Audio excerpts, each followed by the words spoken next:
This morning on DC News Now, we're talking about the rain out there overspreading the region. So don't forget the rain gear, but also it's a warm start out there.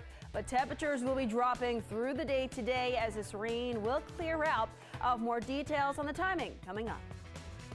Also coming up this morning, a DC man is in custody after police found a decapitated body in his yard. What we know this morning. Plus, we're hearing from Prince George's County officials as Maryland and Virginia battle for the future FBI headquarters. And President Biden speaking about multiple unidentified objects shot down over North America earlier this week. We'll hear from the president coming up. The station covering all of the DMV. This is DC News Now. All right, it's 6 o'clock on this Friday morning. Good morning to you. They're telling me we made it. We did. We made it to Friday, finally. Thankfully. Good morning. I'm Corey James. Good morning. I'm Tanaya Wright. We're going to start you off this morning with a live look outside. You can see the raindrops on that camera. Jackie, it is wet out there. Yeah, we're tracking the wet weather all across the region out there this morning. So make sure that you do have the rain gear. You'll certainly need it. As we zoom in on the DC metro area, even off towards parts of Maryland, we're talking right around Germantown and Olney. We are seeing some steadier to heavy rain bands sliding through there, but the rest of the region, just mainly those rain showers continuing to push through. It's also associated with this cold front. Most of the rain is out ahead of it. Could see a few rain showers just a little bit behind it, but the big story behind that cold front is the much cooler air. But out there this morning, it's feeling spring-like all up and down the eastern seaboard, but farther off towards our north and west, out towards the Midwest, starting off in the 30s this morning, and that cooler air will be trickling in through the day today. But out there right now, 50s to right about 60 degrees. That's not going to be sticking around all too much longer. We're looking at by about 3 p.m. falling back into the low 50s, but some of us will likely be back in the upper 40s by that point, and those winds will shift out of the north and west, making it feel even colder, but at least we're tracking the drier conditions. More details, look at towards the rest of that 7-day coming up. Shanika's here with the all-important traffic update. How are those roadways doing, although we're seeing those rain showers spreading in? Well, we have another crash to report. This is in Silver Spring on the outer loop stretch right near Colesville Road. You are going to start to see some delays, and I'm already seeing some brake lights here, so do be careful and drive very slowly this morning. It's not looking good for commuters. 95 north and southbound, you're looking good, no problems. 29, the rest of Georgia Avenue, the ICC, and 270, no problems, but just watch for that one crash right in Silver Spring. Thank you, Shanika. Here's what you need to know before you head out the door this morning. A man is in jail right now after police say he admitted to decapitating a man in Northeast DC. The medical examiner's office said it appears that decomposing body was in that location for 2 to 3 months. Our Lex Warris is live in about a few minutes with the very latest. And opening arguments have begun in the trial for 6 men accused of murdering a 10-year-old girl near her Northeast DC home. Micaiah Wilson was shot and killed in July of 2018. The trial is expected to last several months because of how many co-defendants are on trial. And the D.C. Mayor's office announced schedule changes for service across the district on Monday for President's Day. The Department of Motor Vehicles, as well as all D.C. schools and health and wellness centers, will be closed.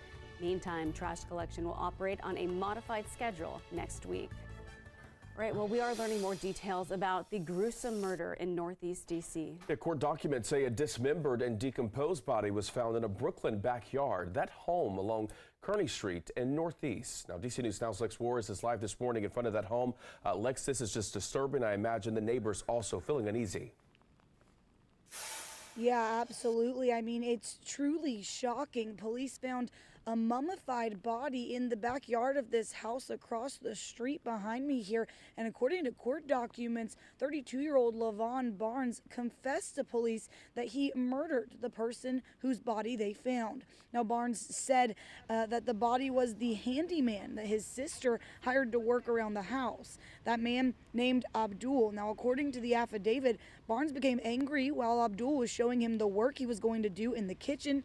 Barnes then tased him in the back of the head before kicking, punching, and stabbing him. Now, the court documents show he then dragged him into the basement and backyard where he cut off the victim's head and arms before throwing them in the trash and moving the body further into the backyard. Medical examiners say that body had been decomposing there for months. The police investigation started at the beginning of this month, and neighbors say that they noticed and knew something was up, but never imagined it would be so gruesome. You know, you see stuff on TV and you're just like, oh, that's not going to happen. The hit Netflix show, Jeffrey Dahmer, like, you're like, oh, okay, that was old, like, That's not going to happen in such a packed city. And while neighbors are surely feeling uneasy and say that they're probably not going to be walking around the neighborhood anytime soon, they do say that overall they don't feel unsafe in their homes. Now, Barnes' sister saying that he is mentally ill. Of course, the investigation is ongoing, and right now they're waiting for some DNA results to come back that would compare the DNA from the body that was found to DNA and blood that they found inside of the home. Of course, as we get more information, we'll let you know both here and online. But for now, in Washington, live, I'm Lex Juarez, DC News Now. All right, Lex, thank you. In Prince George's County, a man is in jail this morning after allegedly raping and robbing a man that he met on a dating app. Rodney Richardson is accused of meeting up with the victim over the weekend. Now, police say after raping the man at gunpoint, the 26-year-old then drove the victim to the bank, forcing him to take out money. Investigators also believe Richardson carjacked another victim at gunpoint earlier this month. Richardson is facing multiple charges. And a Montgomery County doctor is accused of raping his patients at an urgent care in Silver Spring. 2 women have come forward with allegations. Dr. Ishtiaq Malik allegedly touched the women inappropriately and sexually assaulted them during exams. The alleged incidents happened at the Advanced Walk-In Urgent Care on Lockwood Drive. Dr. Malik is charged with rape and sexual assault. He is now being held at the Montgomery County Central Processing Unit. Investigators are urging anyone who may be a victim to come forward. Looking ahead in the district this morning, the trial for a 10-year-old girl who was murdered nearly 5 years ago is expected to continue next week. Opening arguments began yesterday. Now, Micaiah Wilson was gunned down in front of her Northeast D.C. home.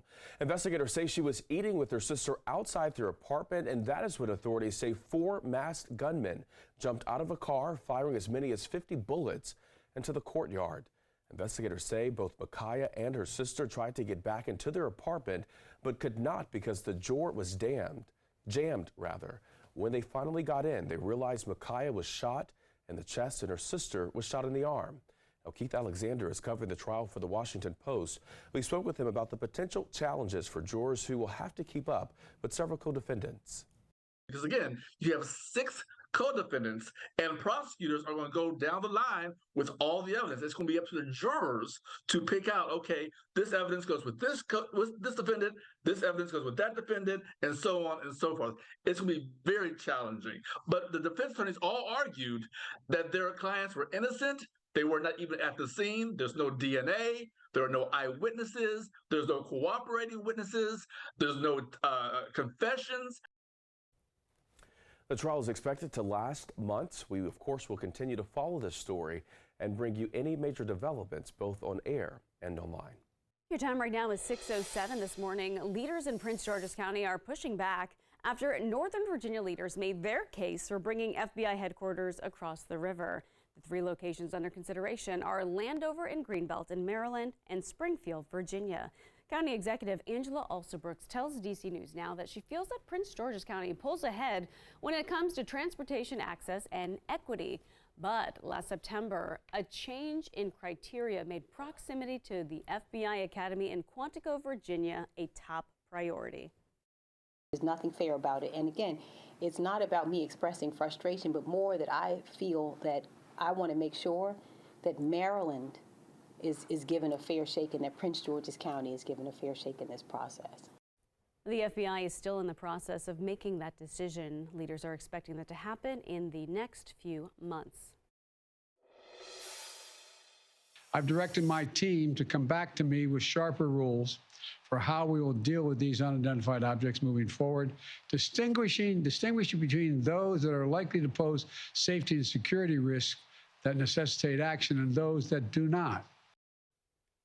President Biden addressed the nation yesterday on multiple unidentified flying objects over North America in the past few weeks. He announced the U.S. is developing guidelines to track, monitor, and potentially shoot down unidentified objects in U.S. airspace. The president's first public remarks on the topic follow weeks of high-stakes drama sparked first by the discovery of a Chinese spy balloon. Biden said the White House acted out of caution when shooting down the other flying objects. He says he did not want to risk the objects interfering with air travel or let them monitor sensitive locations on the ground. But the president says the objects most likely belong to private companies or research facilities. Nothing right now suggests they were related to China's spy balloon program or that they were surveillance vehicles from any other country. Meantime, Virginia Senators Mark Warner and Tim Kaine are sharing their concerns about those unidentified flying objects. Kaine says he is concerned communication between Chinese officials and American officials will be difficult after the balloon was shot down. Both lawmakers say we will not know what the other objects are until the wreckage is recovered and studied. Let's recover some of the remnants of the last 3 shoot downs, and then let's see if there is a gap in how this activity is reported and recorded. Chinese unwillingness to communicate during a crisis is also very, very troubling, and we need to kind of explore how we can fix at least that. In terms of what's next, both senators say this is uncharted territory. They say more work needs to be done to solidify the rules of airspace. All right, well, in talks expel in East Palestine, Ohio, a Norfolk Southern freight train derailed and how this is now impacting its residents. The federal government said they set up 24/7 air monitoring. They are working to ensure the health and safety of the community. Community members are afraid toxic chemicals from that crash released into the air and water are making homes unsafe. Some officials say the water is safe to drink. Now, despite concerns about water and air contamination reaching West Virginia, Governor Jim Justice says the situation is under control. Trace chemicals from the accident have shown up in some air and water samples. Governor Justice and his staff say they are nowhere near dangerous levels. There's lots and lots and lots of updates, and if we get anything that seems the least bit alarming, you'll hear immediately from me. But right now, I think we're in great shape, and we're going to stay on top of it. Now, the Justice Administration says some trace chemicals were found at air quality monitors in the northern panhandle, but nowhere else in the state. The Department of Environmental Protection says the levels detected are not dangerous.